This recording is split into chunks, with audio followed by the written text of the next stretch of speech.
Good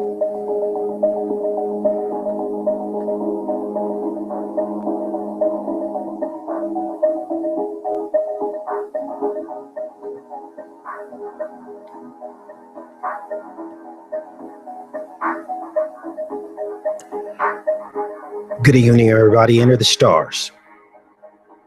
And thanks to you guys who could make it out this evening. Quite frankly, tonight, we're going to be covering some things that you've actually never heard before. Now, I did a lot of research into the fallen angel incursion at the summit of Mount Hermon. And I was shocked that there was additional revelations just left laying around, things that really no one else had considered to this point. And this is kind of what happens when you dig deep into these things to try to find the truth. Now, as you guys gather in, I do want to mention that the devil has counterfeited many of the holy things to try to be like the Most High. And he does this because he understands that there's power in this, in deceiving us. So what you're going to see tonight, based on what we've uncovered, is overlays with some of God's creation in this incursion that came down at the summit of Mount Hermon. Now, what I found was unbelievable. I was actually shocked, again, that these discoveries had not been made yet. We're going to get into some of these things. Now, what am I talking about? Well, God is a God of math, and the devil has counterfeited the Most High's math in this incursion at the summit of Mount Hermon, in its location, as well as some of the other things and facts surrounding this. So I appreciate that you guys could all make it out tonight. I'll give a couple of shout outs and then we'll go ahead and get started. Again, this is unbelievable. I've got some notes pulled up over here so we can get into this.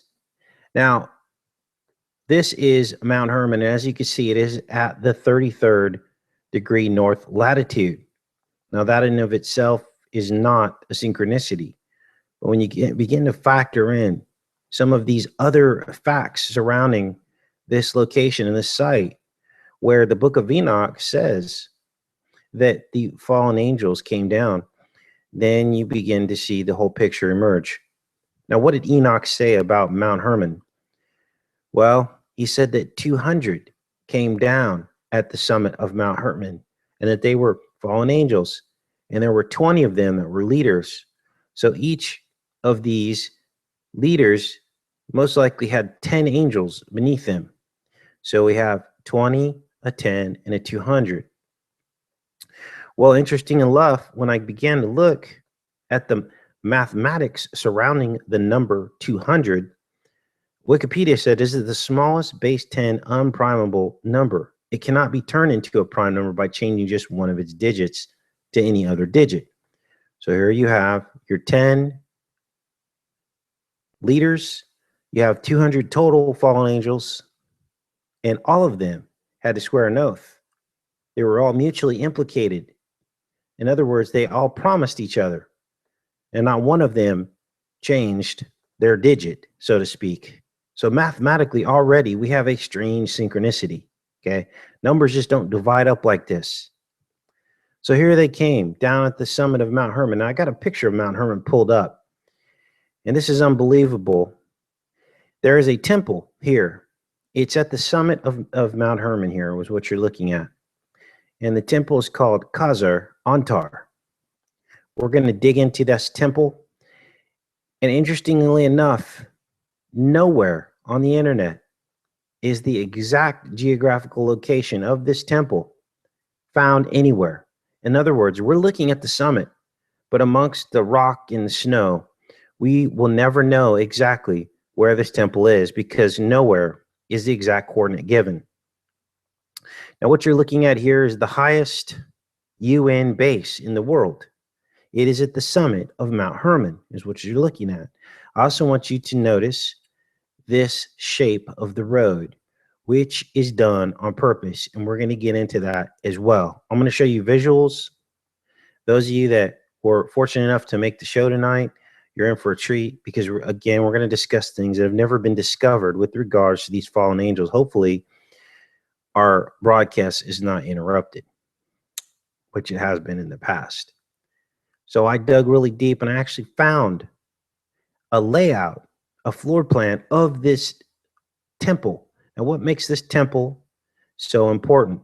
Let's take a look. This temple is actually the highest in the world. Here's the name, Khazar Antar. There's a sacred building made of hewn blocks of stone on the summit of Mount Hermon, known as Khazar Antar. It is the highest temple of the ancient world. Now that's really important. And for there not to be a GPS coordinate of this highest temple of the ancient world is very suspect and suspicious. It was documented by Sir Charles Warren in 1869. Warren described the temple as a rectangular building sitting on an oval stone plateau without roof. He removed a limestone stele from the northwest of the oval. Basically, this is like a sign, but it's made out of stone. He broke it in two pieces and carried it down the mountain and back to the British Museum, where it currently resides. An inscription on the stele was translated by George Nicholsburg to read, "According to the command of the greatest and holy God, those who take an oath proceed from here." Nicholsburg connected the inscription with oath taken by the angels under Sanjaza, who took an oath together, bound by a curse in order to take wives in the book of Enoch. And this is exactly what we were just talking about. So this discovery confirms that this is in fact the location where the fallen angels came down. Hermon was said to have become known as the Mountain of Oath by Charles Simon Claremont Ganneau. The name of God was supposed to be a Hellenized version of Baal. So here's your Baal worship again. And this is why we're seeing this arch-shaped road at the summit of Mount Hermon. But this goes deeper, and I'm going to show you what the arch most likely represents. This is going to blow you away. So this is it. Here's Pan. They've got Pan here. Pan, the Greek god of sex, orgies, and everything else. He was half goat. He was a horned god. At the foot of Mount Hermon is the temple of Pan, and we covered that in a previous video. All of this is connected, you guys. All of it. Now, let me go back in the chat. Make sure we're still connected. Thanks you guys all for coming out. Let's keep going with this while we have a connection. This is Khazar Antar. This is the highest temple in the ancient world, sitting at the summit of Mount Hermon. Now, you would not even believe the lengths that I had to go to find this simple floor plan. And for many of you with eyes to see, you know what you're looking at. Now, I translated this text from this article. This was actually the floor plan drawn by Sir Charles Warren, the guy who found the stele, that found the sign that said that these fallen angels came at this site. And so I'm reading this, and it's in French, so I had to translate it to see what all this says. This says the floor plan of the sanctuary. This says drawing by Warren. Let's take a look at the translation. It says here, this is more of a description. Jerome mentions the high place that crowns Mount Hermon at 2,814 meter altitude on the site of Khazar Antar. From Rakaya al-Qaeda to the west, from Bahar to the east, the ascent to the site lasts at least 6 hours. The sanctuary occupies a natural terrace around a rocky cone dug in its center. It consists of an oval enclosure made of blocks of large apparatus carefully erected. A small temple open to the east rises to the southwest of the temenos. A cave is to the northeast of the sanctuary. The Greek inscription discovered to the northwest of the parabola, indicates that the high place is devoted to a god, qualified as a very great and saint. The name text suggests that the access to the site is reserved for the faithful who take the oath. Khazar Antar. This is it. We found it. I looked everywhere, and this is like the only image on the entire internet. Now, what you're going to see in the second part of the show is unbelievable, because we're going to superimpose this over what I believe they're trying to depict here. Now, this is the Vesica Pisces. And when we think about the golden ratio, the golden spiral, we understand that that fits into the Vesica Pisces. Here's the depiction right here. Casey, why are you talking about the Vesica Pisces in relationship to this? Because what you're looking at here is the 33rd parallel. Let's take a look at this image here. Remember, they came down at the 33rd parallel. Here we have the mathematics of the Vesica Pisces. I just showed you also the golden ratio, the golden spiral emanating out from this image here. This is the golden ratio, but it gets more exact, because we saw at the site that the Vesica Pisces is formed by the road. This is the center of the Vesica Pisces. It's also the arch of Baal. Now let's take this a step deeper. So we've got the spiral. We've got the mathematics of the threes. The square root of 3 is what they're showing us here in some of these angles. We've also got the 33. What is the 33? It is CC. So let's pull this up here.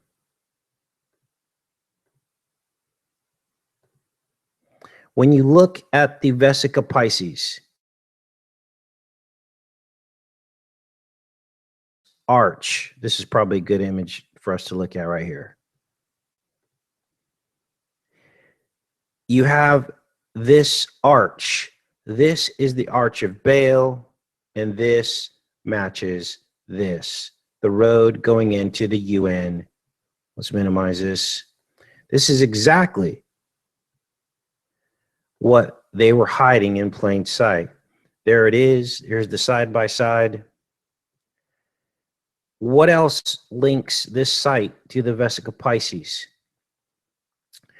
other than the golden ratio of the actual site, and which is this shape, right? This shape, the golden ratio. And we also have the actual site with the Vesica Pisces in it. Let's see, let's pull this up here. Well, there's more, because you have C and C facing each other. This is the C and the C. And now in Roman numerals, 200, the number 200 is depicted as a C and a C. And 200 angels came down at this location. Okay. So we had 200 angels coming down at this location, which is C and C. Now, Chanel actually depicts this. When you look at the Chanel, let's see, did I close that? Let's see if we can find this. Let's put in CC Vesica Pisces.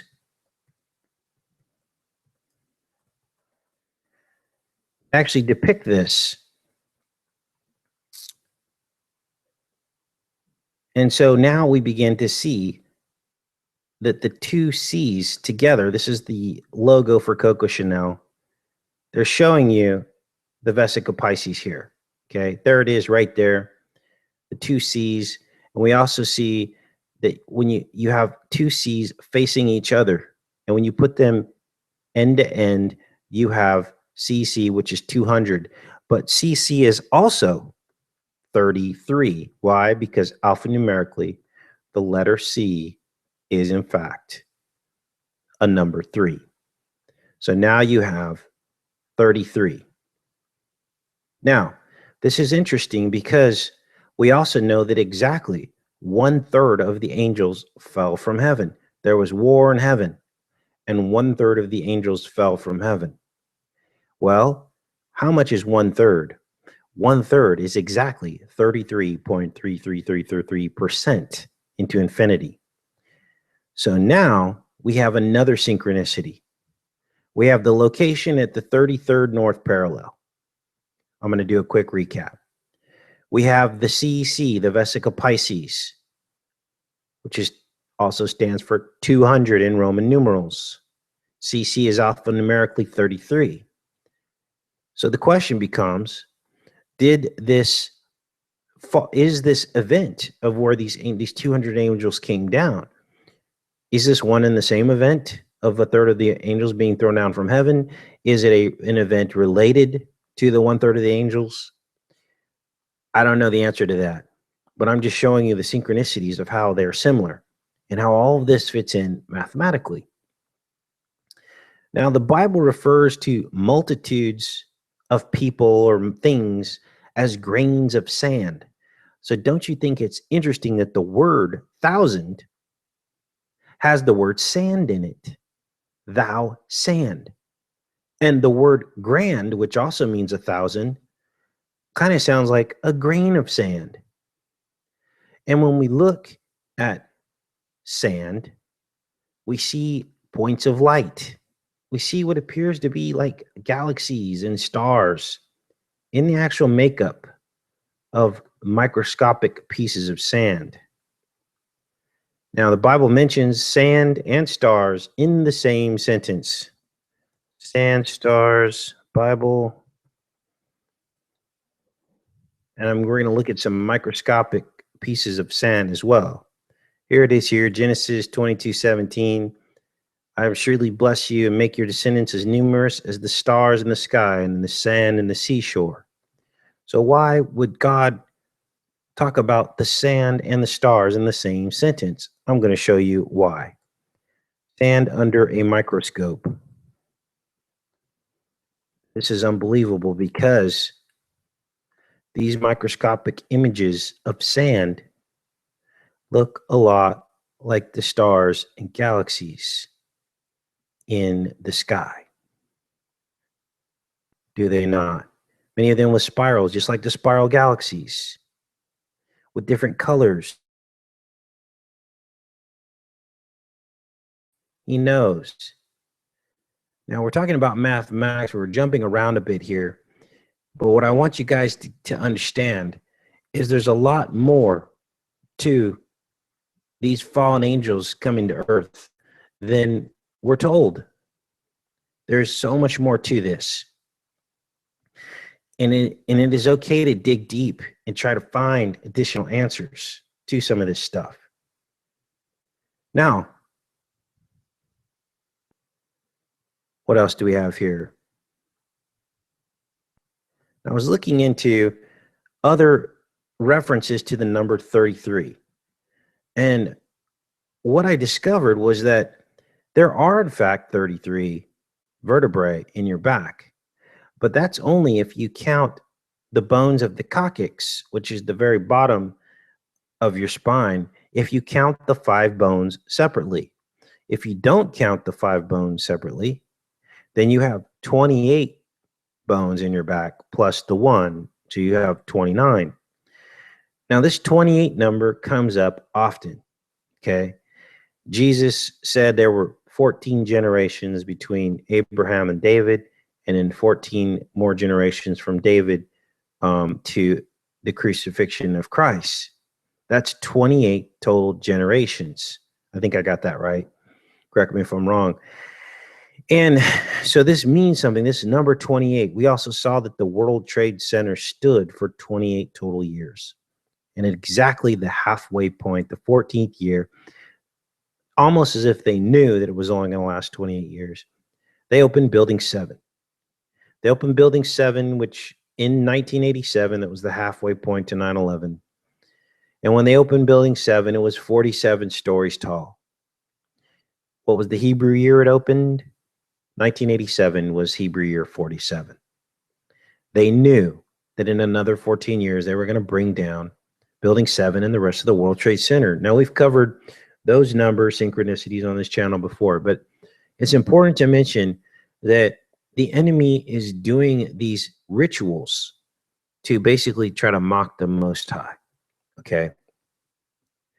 So when people tell me they're absolutely sure Jesus died at 33 years old, I tell them, you don't know that for sure.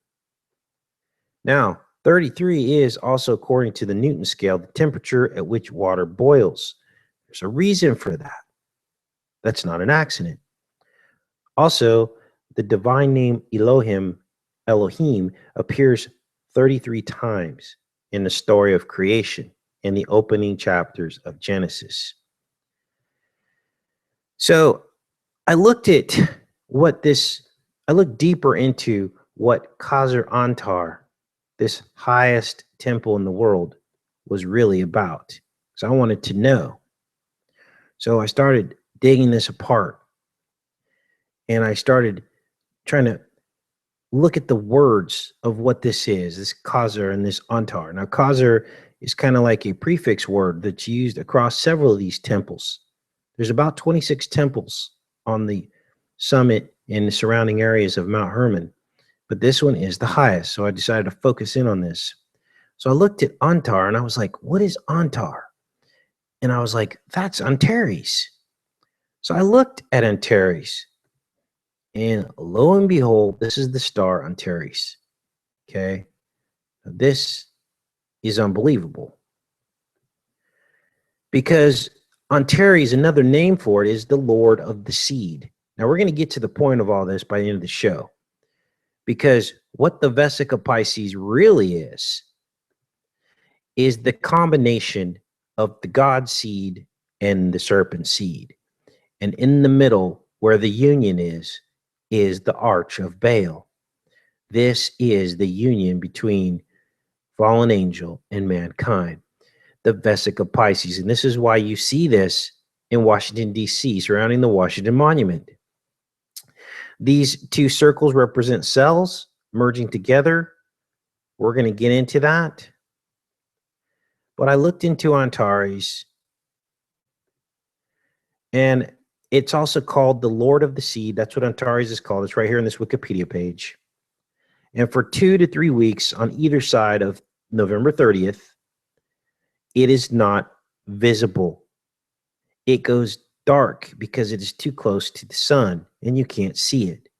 Well, lo and behold, November 30th, actually November 29th, the day before, is the 333rd day of the year. And of course, 11/3, November 30th, 11 times 3 is 33. So now you see that Antares also links in to Khazar-Antar, the very location where these fallen angels came down from heaven to mix with the seed of women. Are you seeing how all this fits together? The Vesica Pisces, the mixing of the fallen angels with the seed of man. This is their symbol. Then we see at the actual site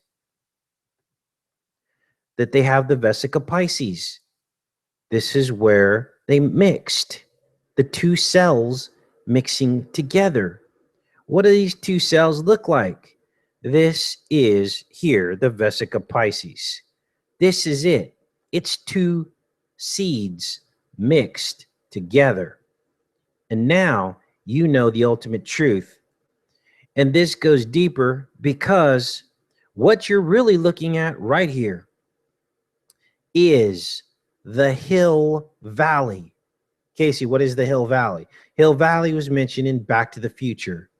Here's the hill in the valley, and this is it. When the first cell division occurs and the cell begins to pull apart or go together, you're seeing man and angel seed mixed together.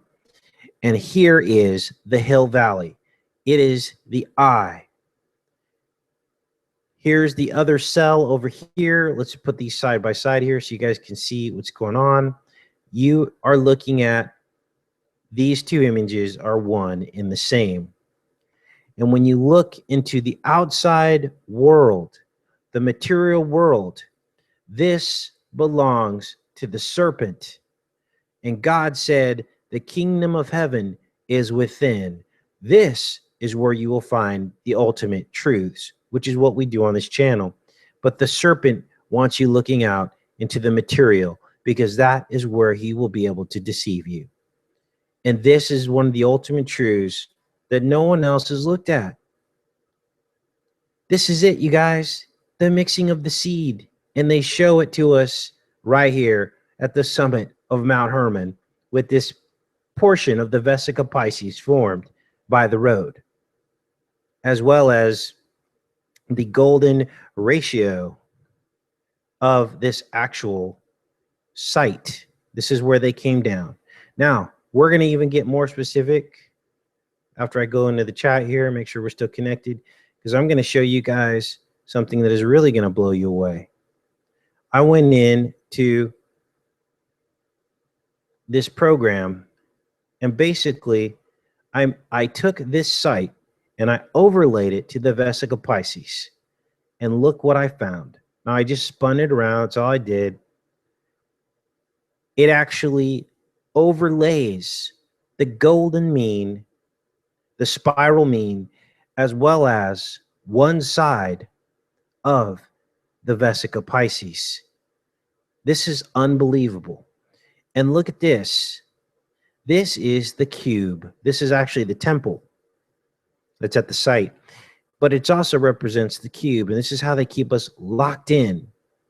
We're locked into this reality through the cube, the matrix, right? Now, this is interesting because when you look at where the center of this wall terminates, it terminates exactly into where this golden mean begins within the Vesica Piscis. And as you can see, the rest of this fits in almost perfectly, with this square being in the upper corner of this. Let's turn this off and on so you guys can see. Okay, that's just it. This is the Vesica Piscis with the golden ratio.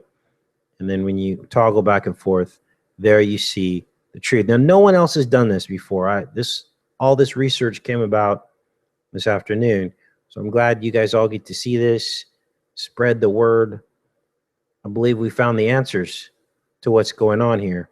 The mixing of the two seeds, the Vesica Piscis. And that's why you see the Washington Monument with the giant phallus sticking up out of it, because that represents the serpent. And they worship the serpent, of course. Now, I'll be in the chat to answer questions that you guys may have, but I want to make sure we covered everything first. I think we got everything. So yes, the one eye represents the God seed womb, intersected with the serpent who sees or looks out of the womb into the material realm. And we just identified that as the Hill Valley, mentioned in Back to the Future, the Vesica Piscis. And where it intersects is the convex lens. This is the intersection. This is the arch of Baal right here. This is what deceives us. Okay. Let's see what else we have here. Make sure I didn't miss anything. Here's some additional research I was doing on this. A little bit more information on this. Let's see here.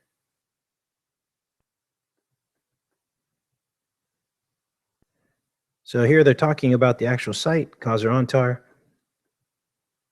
Hermon is a truly commanding presence.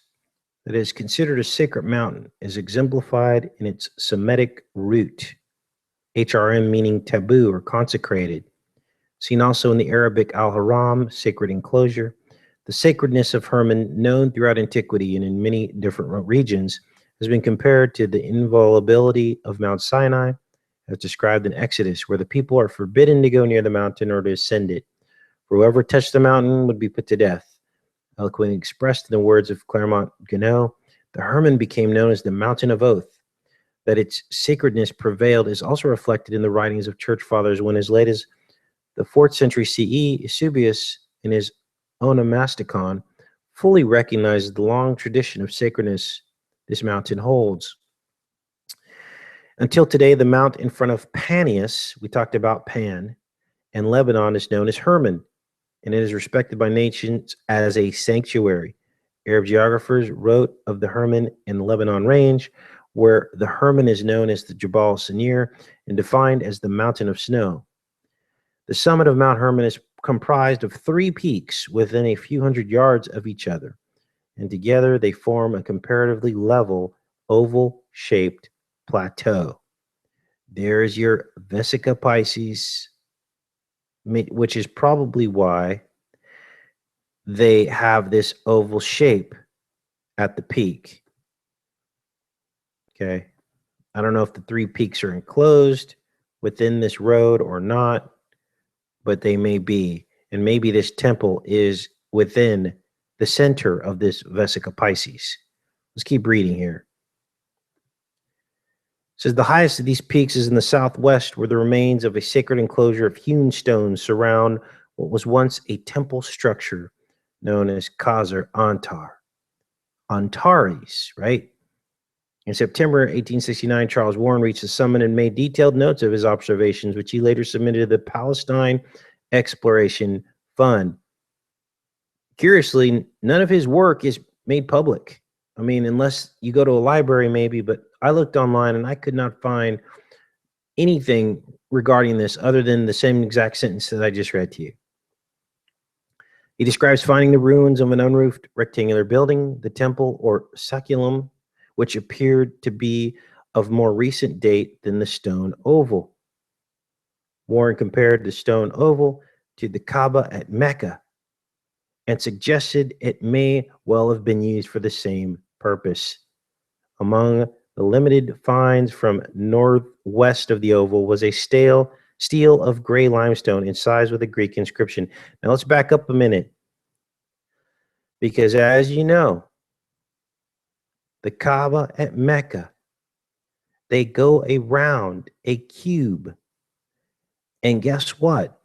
They travel in the very same direction around the cube as the storm travels around the cube at the North Pole of Saturn.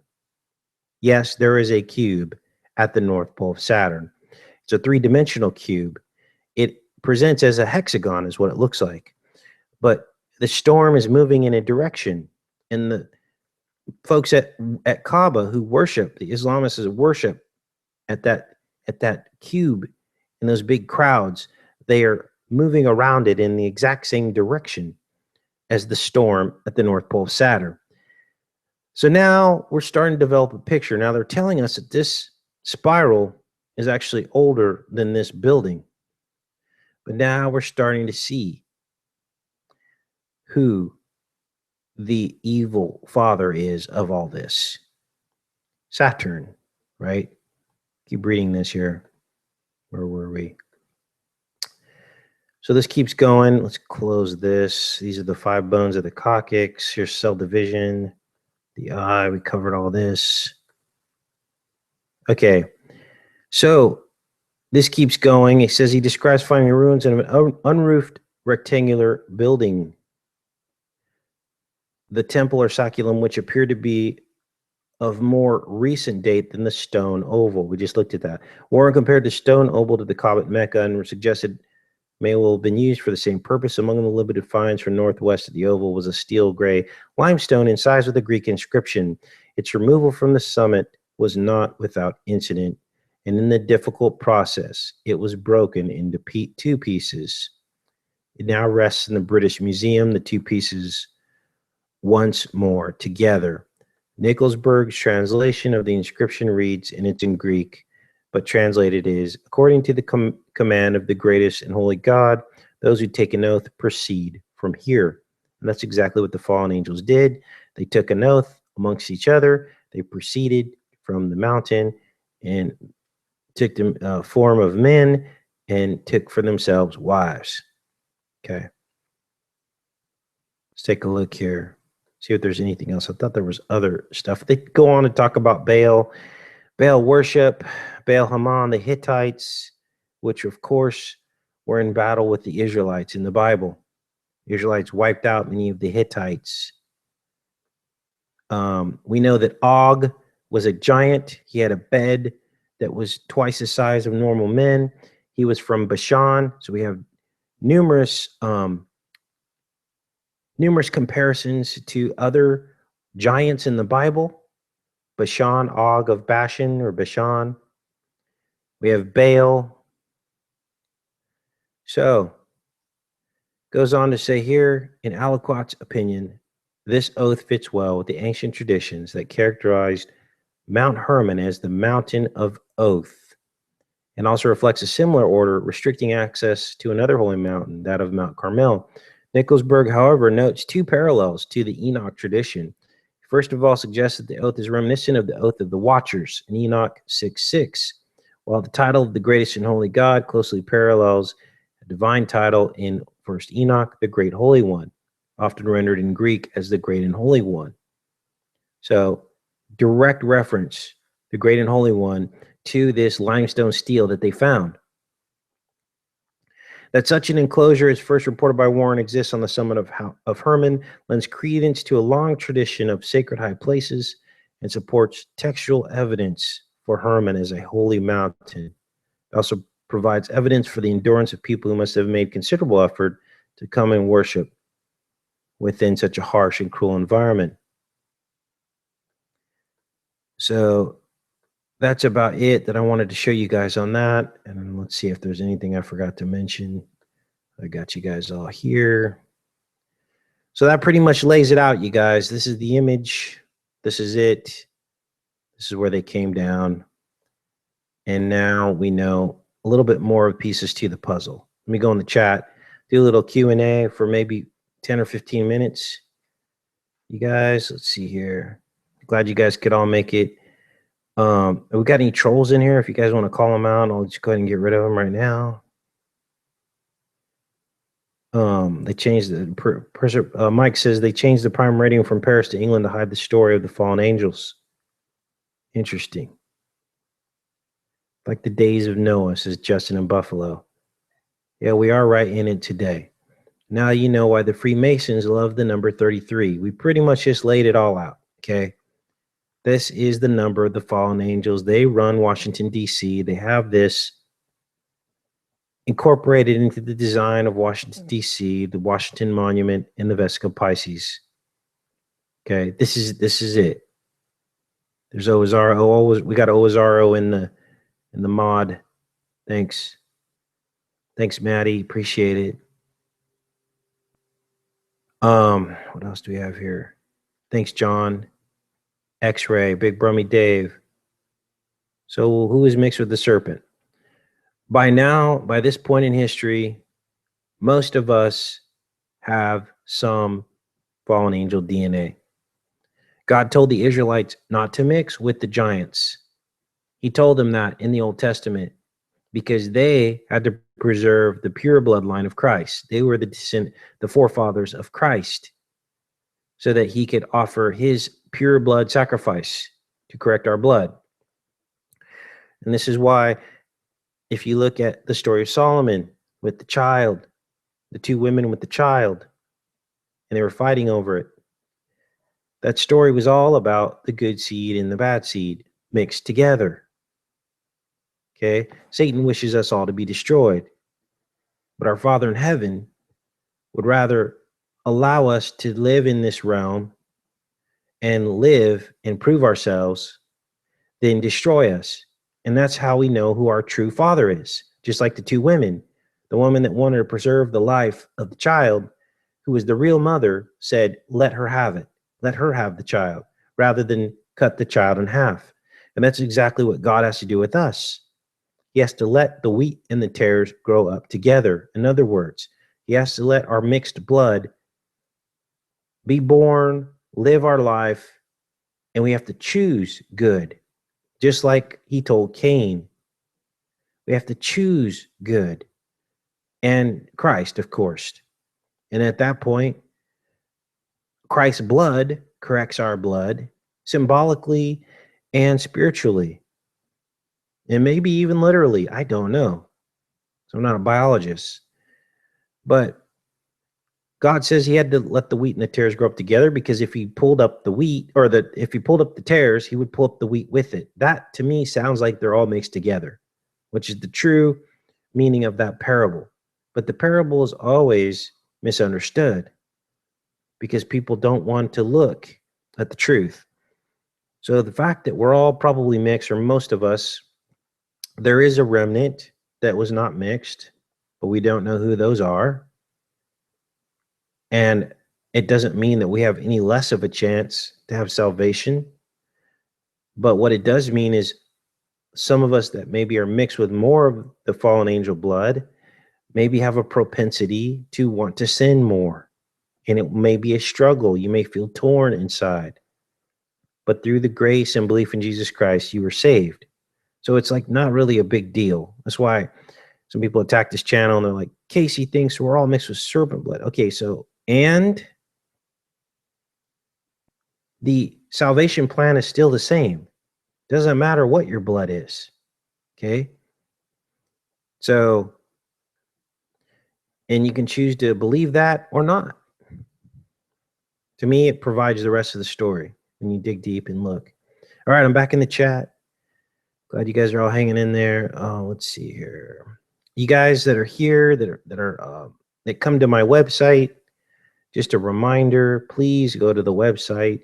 I've talked to many of you on a personal level and told you how you can support the website without donating money. So please go do that after the show tonight.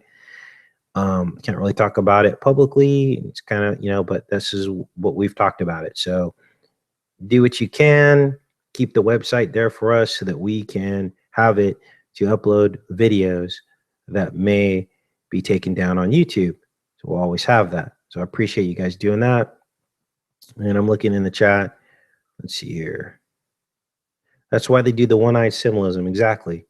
Your eyes and your head represent the eyes of good and evil, the duality, the tree of the knowledge of good and evil. One of your eyes is connected to your right eye, is connected to your left brain, and your left eye is connected to your right brain. It crisscrosses in the middle. Jesus says, cast your net to the right side. That's the right brain. That is the Messiah brain. Okay. Let me show you that, just so you know I'm not making that up. Right brain thinkers. Jesus says, throw your net to the right side. But he also said, if your right eye causes you to sin, gouge it out. If your right hand causes you to sin, cut it off. What did he mean? He's talking about your right eye and your right hand connected to your left brain. He's saying, cut off your left brain. All about the right brain, you guys.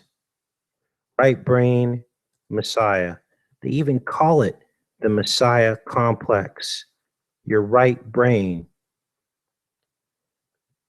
And they make fun of us. They mock us because they say people that are right brain thinkers are waiting for a Messiah to come save them. Here it is right here.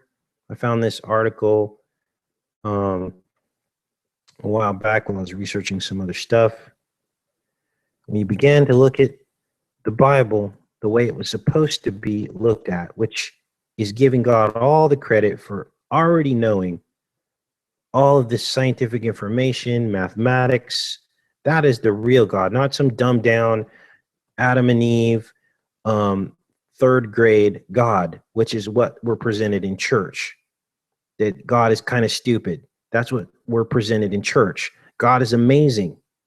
And I'm trying to show that to you guys, that he knows the makeup and physiology of the brain, that he knows that the brain, that your eyes cross over from left to right. He knows that the crossing of the optic nerves at the center of your brain, because that's where his son was crucified. He knows all of this. And to write this off as just Casey making stuff up is basically denying that God has the ability and the mental processes to put all this in place in our Bible. Okay, so here it is. It says right brain dominant people believe that they need to rely on a deity, Messiah, or authority to save them. This is what Jesus was telling us. Cast your net to the right side. What is the net? The net is the neural pathways. Your brain looks like a net. It's a neural net. And so Jesus cast the brain. He cast it into the water, the net into the water, which is your cerebral spinal fluid in your brain. That's the water. Okay. To catch fish. Caught 153 fish. You ready to get your mind blown right now? Watch this. Because Jesus knew what the 153 was too, because he was amazing. Because 153 is part of the mathematic description of the Vesica Piscis, which is what we just looked at. Here you can see it with your own eyes, the Vesica Piscis. These are the 153 fish mentioned in your Bible. This is Jesus the fish, because he's going to reclaim his seed through his crucifixion. Reclaim the seed back away from the serpent. He's not going to allow this merging to happen. Okay. Here's the 153 fish Jesus caught in the net by casting it to the right side, the right brain, you see. I hope all this makes sense to you guys. There it is right there in plain sight.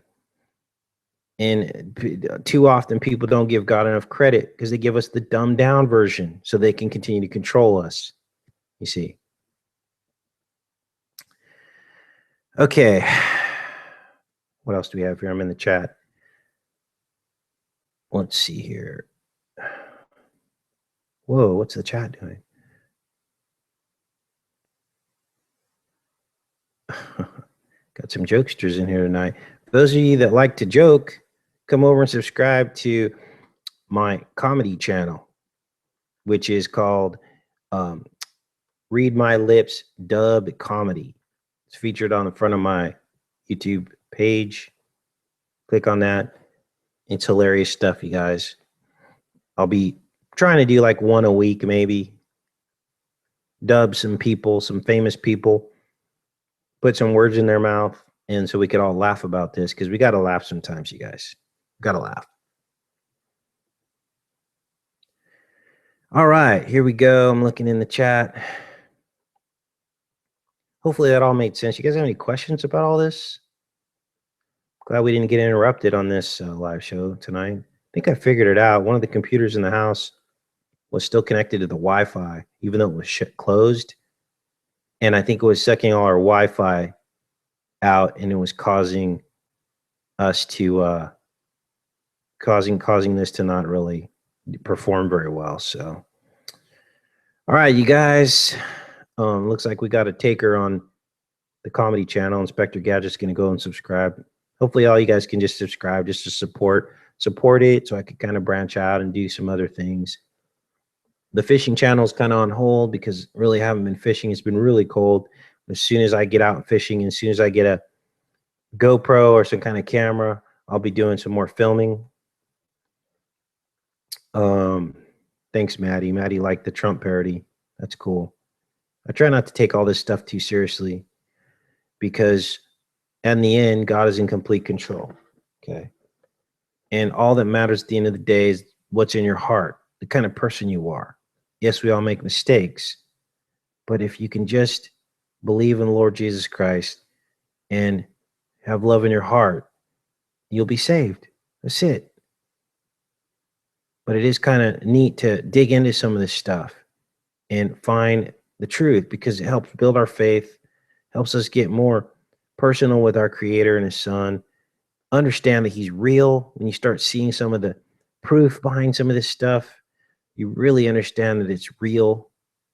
And then all of a sudden your faith is strengthened, okay? Because you see that the Bible is corroborated.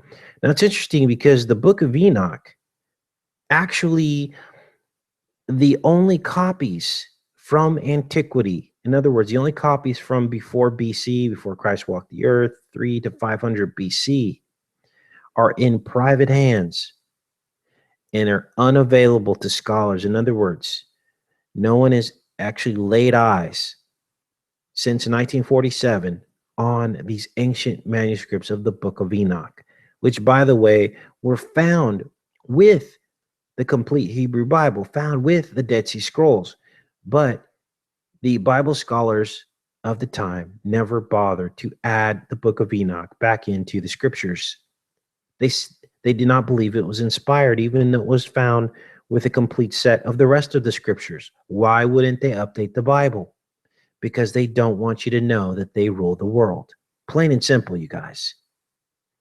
They want you to think the book of Enoch is either a myth, or it's not real, or it was recent. No, there is an ancient copy in private ownership that no one has access to. And I would like to see that copy. I would like to see it. All right, you guys. Got some things to do tonight. Go ahead and cut you guys loose. Glad many of you were able to make the show tonight. Looks like the word got out. We had a big crowd, one of our bigger crowds. And I appreciate the fact that you guys hunger for the truth. Let me get off here. Good night. Take care and be safe, you guys.